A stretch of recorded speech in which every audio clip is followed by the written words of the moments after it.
Good morning, everybody. Happy Friday. I don't know if Fridays are better for you or the structure of everyone's week is so different right now. Anyway, I was a little worried because nobody was here until a few minutes ago. I was feeling a little rejected, but this is so great to see you all. And I know Fridays are hard for some people. I heard that, but I wanted to really have the 3 days in a row to get some momentum going. And then you can work on all of this stuff until next Wednesday, and I'll give you a new round of stuff. I will post the next week's assignments on the website soon. But I would love to hear, just like we did yesterday, if you could just raise your hand if you're new, if this is your very first time of the 3 times. Good. Oops. I just unmuted somebody. Sorry. You'll see who you were. Okay, good. And it's great if we can see you, if at all possible. I know it's not always possible.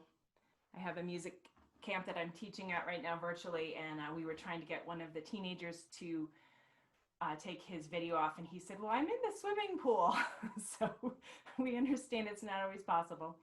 But just a quick refresher for those of you that are new. So Rise Up was started during the early days of the lockdown, and the metaphor became more and more important as we've gone on. And a few days ago, my friend Katie Coleman was here. I don't know if she's here right now. She's an astronaut. She's been to the International Space Station several times, and she brought her Powell flute.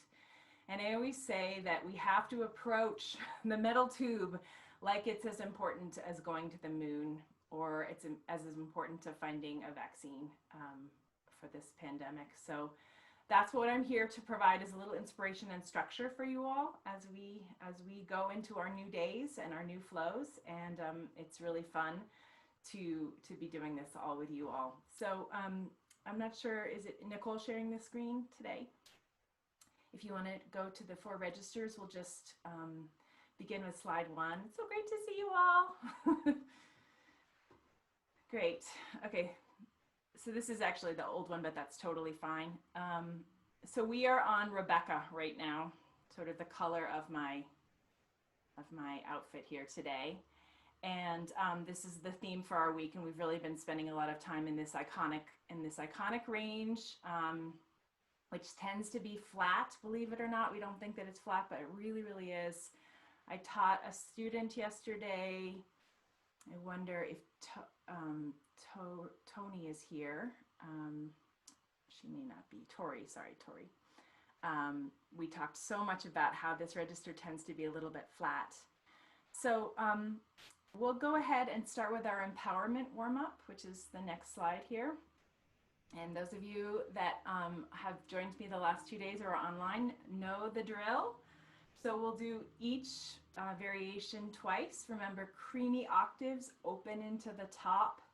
Float your fingers down as much as you can. You don't have to be with me. I'm just here as a guide. Oh, let's tune.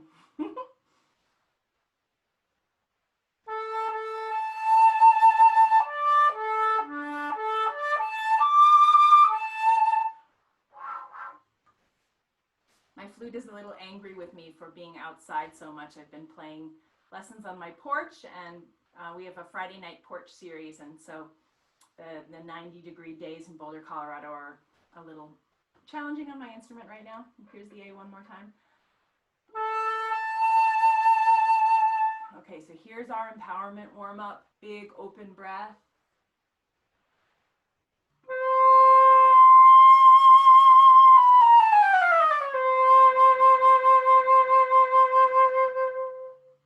Repeat it.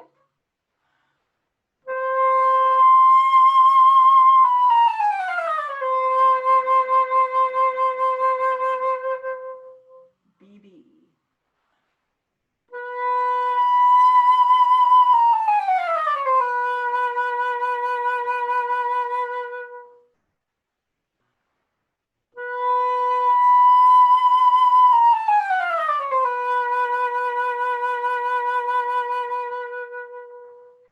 Let's just check in with our bodies. So I'm not going to make you go to the last slide, but if you see, if you scroll through on your own, you'll see a couple of slides that talk about the CJ flute cake. I actually think we have time to do it, and I hate to put you on the spot, Claire, but it's like the last one. And this is a way, try not to get seasick here, everyone, as we float down.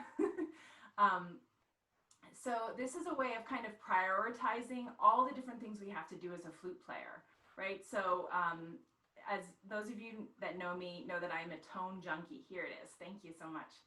And I would love to do nothing more than kind of hang out on the tone layer of this particular cake, right? It's right there in the middle. And in fact, that's what I'll probably be doing, honestly, most of this Rise Up. But really, if we think about the base, the most important aspects here, body is instrument is so incredibly crucial, right? And so that's why I've provided the meditations. And if Laura Dwyer is on here, she's going to talk to us a little bit about the meditations and the yoga that she teaches. But I want to just have you, kind of look at this, and we can talk about this more in the coming weeks as Claire now goes back to the top and we play this again, because I want to just do that all again and ask you to really check in with your body. I can just see a few of you right now. And there's a tendency sometimes, and I found that over the internet, there's a lot of people that are kind of playing to the computer, right?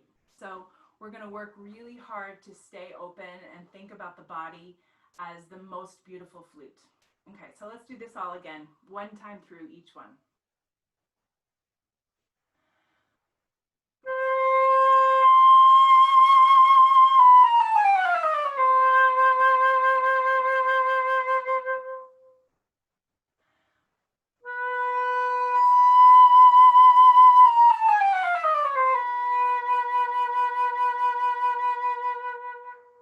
B flat.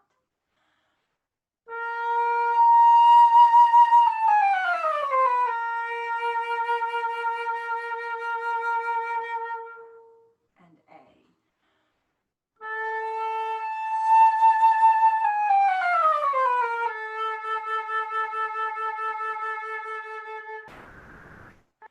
Okay, so just have a tiny little stretch here. Just roll your shoulders, get the kinks out if you can. And let's just do the last bar one more time. A to A, creamy octave, the most beautiful sound you can make right now. Give that sound to the world.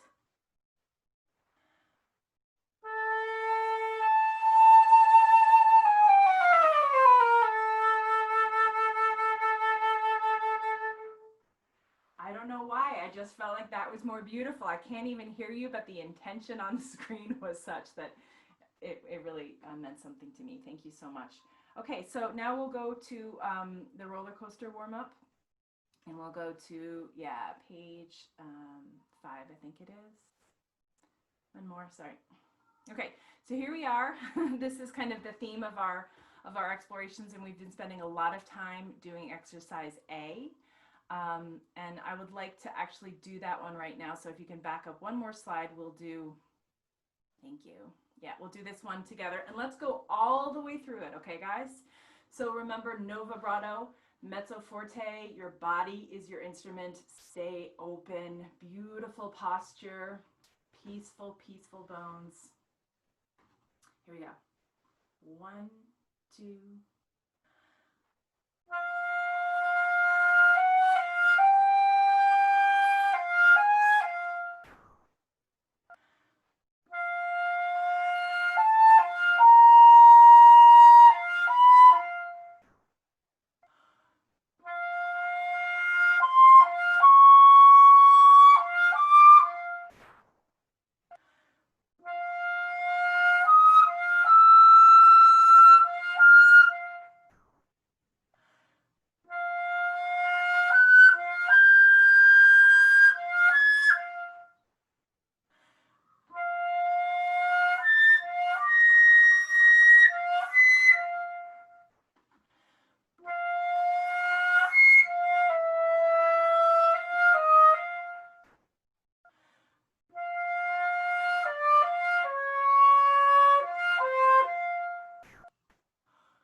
that's starting to feel just a little bit more easy, but practice it over the weekend and on Monday and Tuesday, and see if it's starting to get a little bit easier, a little more comfortable. You can use a drone, like a cello drone.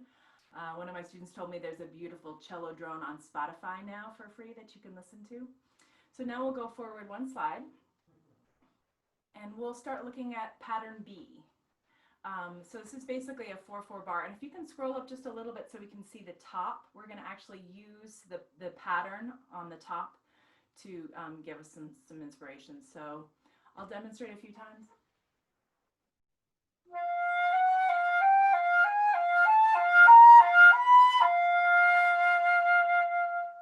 And then you go on.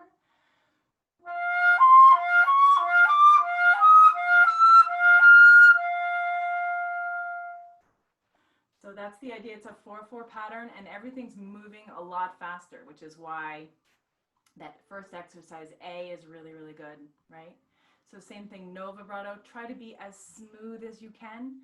Those of you that have worked with me before know I sometimes talk about peanut butter between the notes. So that's a really, really smooth, creamy airstream, and as delicate and easy as you can get as you switch notes. Okay, so here we go. We're going on this together. 1 and a 2 and a ready, play.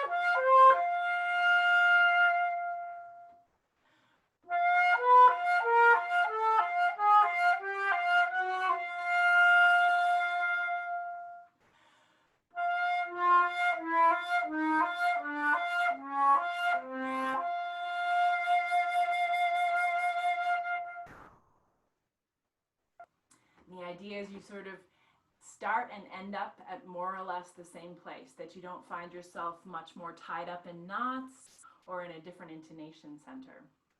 So I realize that's a big leap. That's a big change from exercise A to exercise B. So I think we should do it again. Shall we do that again? 1 and a 2 and a ready.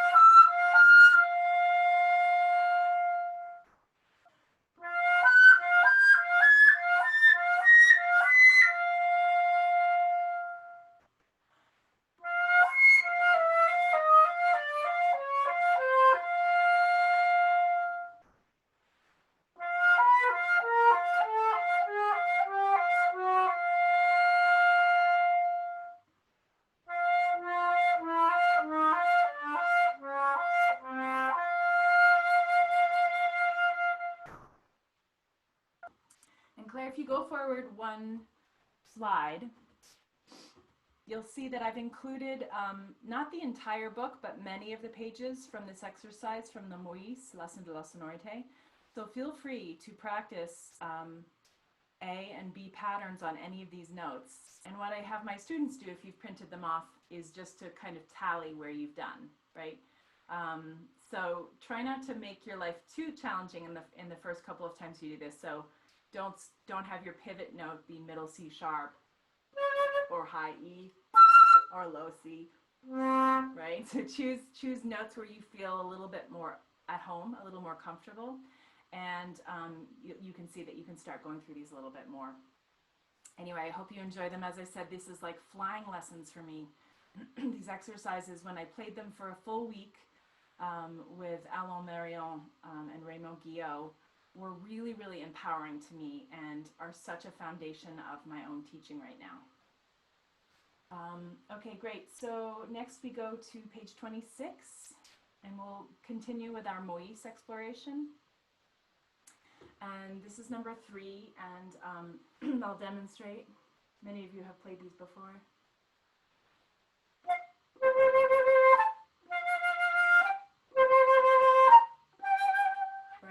if you remember from the CJ flute cake at the end, you can have a look at it before. After the body comes gesture and rhythm. And this is such a fun, delightful one where there's a real sense of up, down, up, down. When I do this class, I sometimes bring a trampoline and jump on beat 1. So let's play number 3 together. 1, 2, 3, here we go.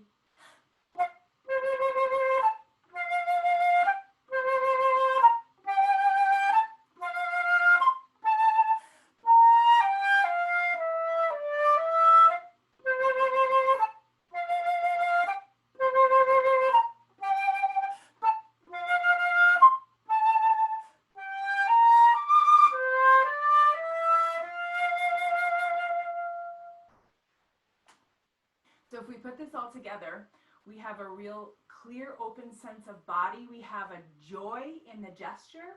We have a beautiful sound that we've cultivated in our roller coaster warm-up. And one other quick thing that I won't have time to teach in this class, but is something that I'm passionate about, is developing different strokes of articulation. And those of you that know me know that I'm a lip tonguer. So this is one that I find myself, you know, sort of the classic Suzuki spitting rice in. And so if you have that in your tools, you can work on it right now. Let's play it again. 1, 2, 3, here.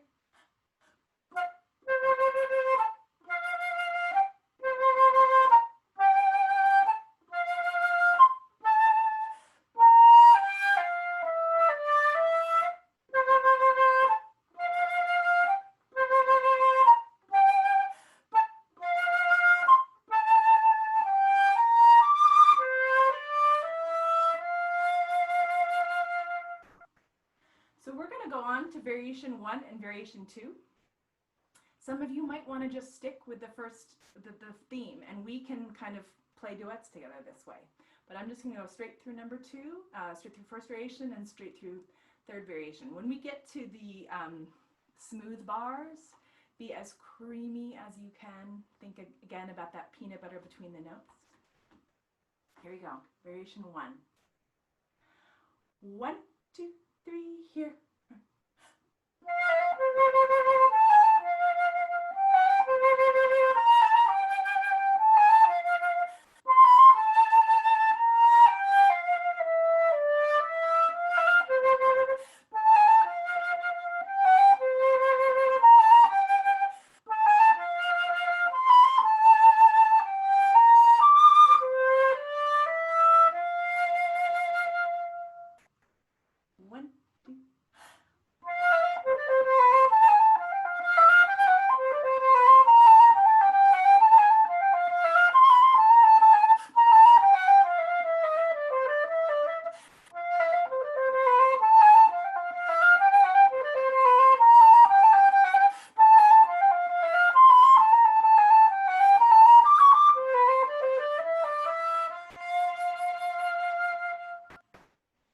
So I'll post these later. If you didn't get all of those notes, you can practice them and get better over the weekend.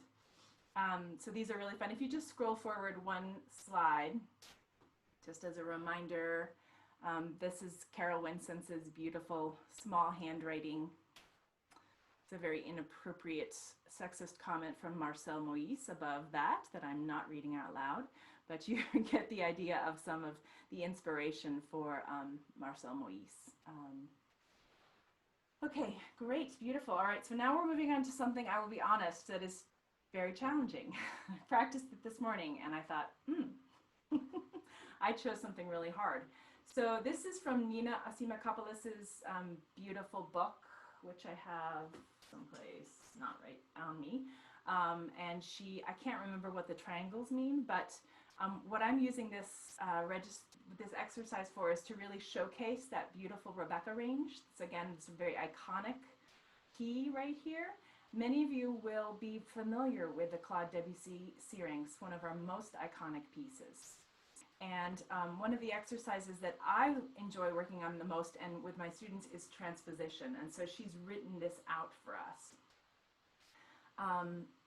For those of you that this feels really quite challenging, what I ask you to play is just the skeleton.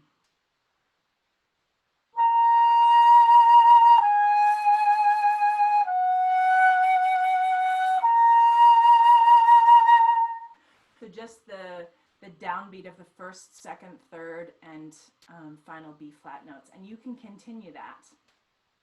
And you can see if you can find my color, my core, as we go through here. Okay? So let's play the original.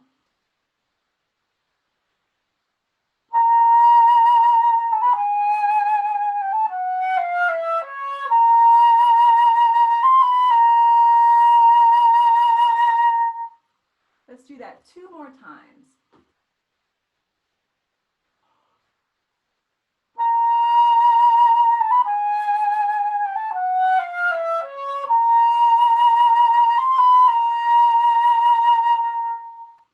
I needed a bigger breath. Let's take a big breath together.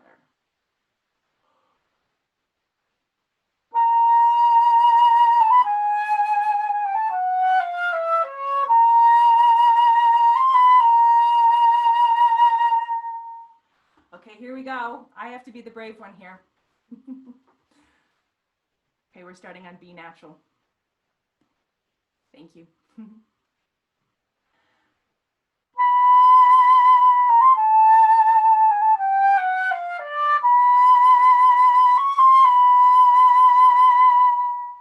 C.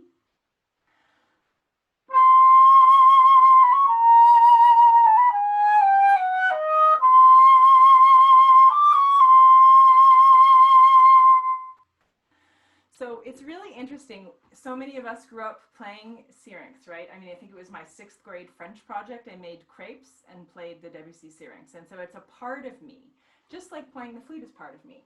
But one of the things that I oftentimes will do with a student is ask them to play their flute backwards. So if you can do this safely without dropping your instrument, try it with me once. Right, so everything is reversed. Right, so the hand comes out and then back. And then if you have a foot position, you reverse the foot, right? And that feels pretty darn terrible, right? So this is a little bit like transposition. So then when we go back and we play the original key, it's so easy. Okay, so we're going to go on to the C sharp.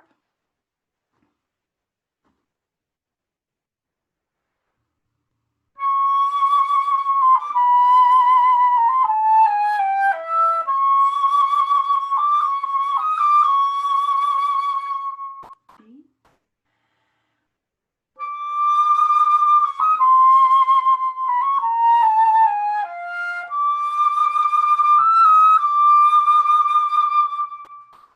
I have a feeling we're not all playing this perfectly, and I'm completely fine with it. This is very challenging.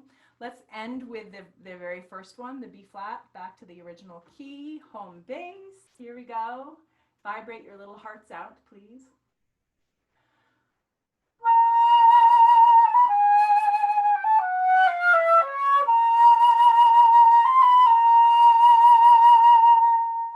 And when we come back, we have a certain freedom, right? So feel free to take liberties.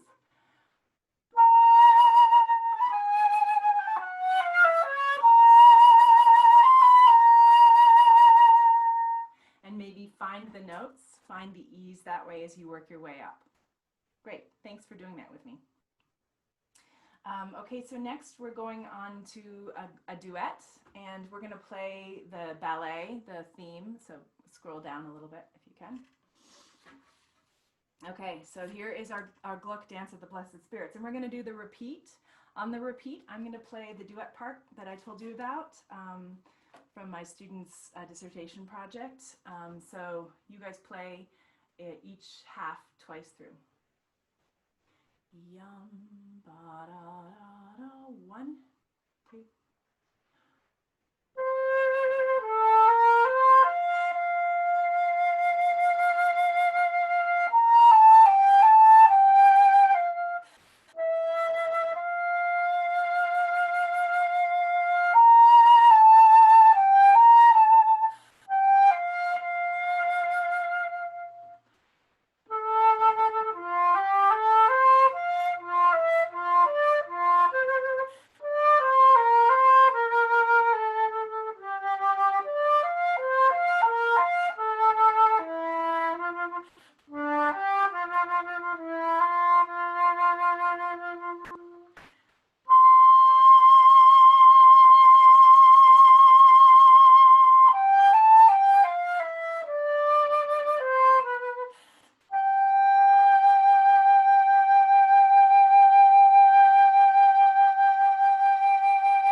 you. I love playing that. That was my my pre-screening piece for the first 12 years I was at CU, and I switched it up, but it's such a beautiful, beautiful one. So I'm wondering if there are any requests. We didn't do harmonics today, so does anyone have anything from before that you'd like to do again? The duets, anything like that? I'm gonna take that as a no.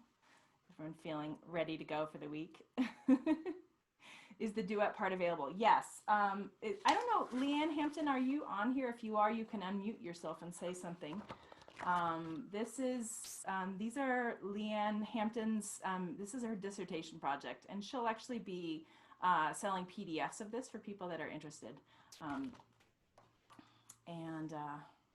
There's lots of notes and beautiful, beautiful excerpts, and we can provide more information about that later. So, okay, great, awesome. So, Laura, are you on here? Yes, I am. Okay, good. Do you want to just maybe Laura will just say a few words about the meditation. I'll introduce her in just a minute. And if anyone has any other questions, we can easily address those. I want to just say that I'm particularly excited about next week when we get down into the low register. You can just scroll up one slide if you want, Claire, to my low register exercise. Oh, there it is. Yeah, this is the one that when I came back from my sabbatical, I was feeling really motivated and noticed a lot of my students were having a hard time in the low register. And I don't know, Grace, are you on here? Grace Law? Maybe not. She's kind of my poster child for this because she had a really hard time articulating in the low register, and now she's like power Wonder Woman. She's playing the lipstick, that awesome lipstick piece for electronics on my porch next Friday as part of our series, and she's like killing the low register, really just doing a beautiful, beautiful job. So, so Laura Dwyer, we met about a year ago. Almost exactly. Amy Porter, Anatomy of Sound, and we instantly became super, super bonded. And we were like, I don't know why we know each other in like in a different lifetime or something like that. But basically, she's like been my quarantine buddy. We've been talking a lot, and she created some meditations for us that are up there. And Laura, I just thought you could just speak a little bit about that for us. Sure. Yes, definitely kindred spirits from the instant. I think I noticed it walking across the room. I was like, I know you. So I'm delighted to get to share these meditations with you guys. I've been a yoga teacher, oh boy, maybe 18, 19 years at this point, and a meditation teacher for, I guess, 5 now. And it's meditation has been just such an incredible resource for me. I've been meditating much longer than that, but it's been this incredible resource for me as a performer. And I noticed actually that's why I started doing meditation, was to help me with performing. And it really turned out to be such a bigger part of the picture for me and in other ways. And so I think it's really important right now to, especially to sort of find a way to handle all of the different ways that we're feeling. And meditation is actually really, really a wonderful way to go inside. And what I've done is created some practices that are guided to give you a way to sort of enter meditation if you haven't done it before, and some guided practices that you can then use later on your own if you don't want to listen to the meditation and be guided by it, but that you can guide yourself. And it just gives you a way to get into the practice a little bit. And there are, I think there's 2 10-minute meditations up there now. And Christina's favorite is the frog meditation. That's the green one. And then there's a longer 20-minute meditation. And I'm trying to figure out what to do for the next meditation. I'm kind of brainstorming about what to put up next. And I'll kind of, if you want to leave me some questions maybe, or some suggestions or thoughts about meditation, it will help me as I prepare the next one. And of course, I'm going to recommend yoga. I don't know Christina, did you put the 30 days of yoga back up, or? I didn't do that. In our last round, we did Yoga with Adriene, which is a free YouTube video that I kind of fell in love with during the first time we did this. And so we had kind of a companion yoga, but you know, everyone's kind of doing their own thing right now. And Yep. so I actually am, I'm not doing yoga as much as I'm doing some biking. Yeah. Just felt Right. more And it's joyful to me. yeah, and we need different things at all times, and I think I know that I have felt like I've needed to be outdoors more, and I know for me, yeah, meditation is a daily, and you know, I love yoga and I do it all the time, but it's the meditation that's daily for me. And just a FYI, we're understanding more and more that one of the ways that we regulate our nervous system is by oxytocin, which comes from human connection. And we have so much less of that right now. And so we're all having trouble regulating our nervous system, even if you're around the same people all the time. Our oxytocin is going down, especially those of us that spend most of our time with other people, whether we're playing or teaching or connecting in rehearsals. And so this is a way to help you keep that oxytocin going in your nervous system and in your heart, and it can really help. So send me questions and I'm happy to help, and if you have any questions now, I'm happy to answer now as well. Thank you. And just to say, there's these optional activities as well, which are just fun. They're kinds of activities I do with my students. And so the first is creating a spark list. So this is activities that give you energy, no matter how down you're feeling. I mean, it could be, your spark could be, I get to go to sleep now. But for me, it's you know, my coffee ritual in the morning, the Friday night porch concerts that we're doing, connecting with friends, hanging out with your dog, that kind of thing. Make a list of 10 of those. And then the second is really inspired from this Ross Gay's Book of Delight, which is a beautiful little essay lit little tiny essays about delight, which I think is important for us right now. So you can just take or leave it. You can just do the warm-ups with me and say, I'm leaving everything else, and that's completely fine. You will not offend me, but I wanted to tell you the kinds of things that I'm doing and that have been helpful for my students. And if there's any other questions, we can answer them now. Yes, so we do have some. So Donna is asking about when you think the domaine Porge Day, the roller coaster exercise originated. Who were you studying with other than Alon Marion? It was Raymond Guillot and Alon Marion were there, and I believe Josh Smith was there as well. It was right the year after I graduated with my master's, and we did these wonderful technique classes at 8 a.m. every day, and we did basically the roller coaster variations with like 80 flutists, and it sounded god awful if you know, because everyone's making mistakes here, you including me. But I sort of took that information and just sort of never let it go. It became very important to me. Awesome. We have another question from a Colorado flutist about your Friday porch concerts. If there's a that, or they're open to Colorado. Yes, just email me and we'll talk about it. I can't have too many people because I have a lot of old neighbors. This is for my neighborhood, but yes, I would love. We're actually premiering a piece. My husband's a violist, and we're premiering a piece for viola d'amore and flute called Entanglement. And then I have a kid playing Marcello Sonata on the cello, and then another kid playing the Harry Potter theme on the xylophone. It's gonna be rocking.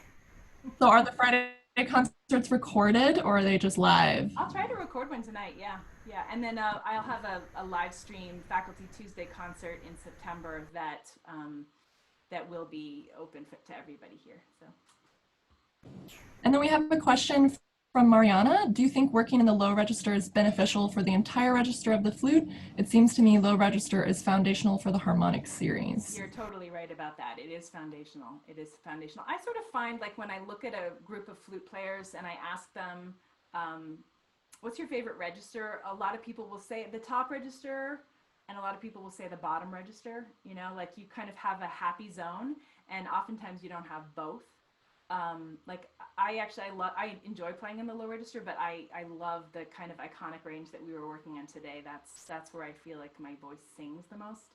But yeah, I think just kind of hanging out in one particular area for a couple of days or weeks is so beneficial. And you're totally right that the bottom register is completely foundational for the harmonics, and that helps you have an amazing upper sound as well. So great.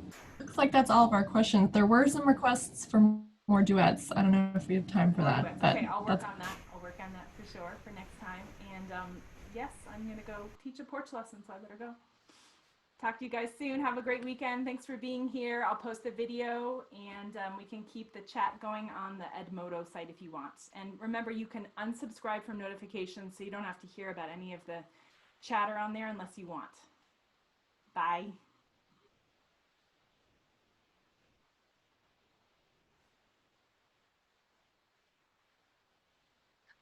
I have a question. Are the classes on her website, ChristinaJennings.com? They're on the Edmodo site under the folders. I'm sorry, I have some speech to speak. It's under the Edmodo site where? Under folders. Under folders, Yeah. okay. Thank you. That's of each class, right? Each class, assuming I remember to press record.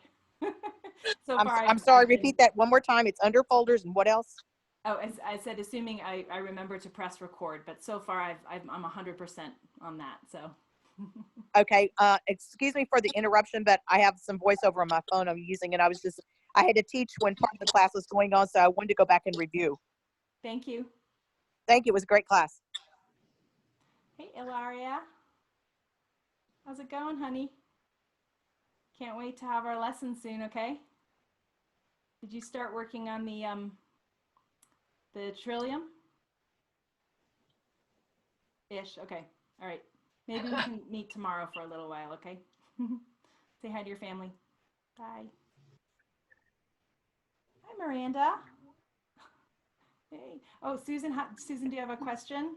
Yes, I'd love to hear more about the dissertation and where we can get it. Okay, good. I'll post that information next time Leanne is on. Yes, I'll be Okay. happy to do that. Thanks Okay. for your interest. You're welcome. Thanks. Really enjoyed the class. Thanks, Susan. Thank you. Bye-bye.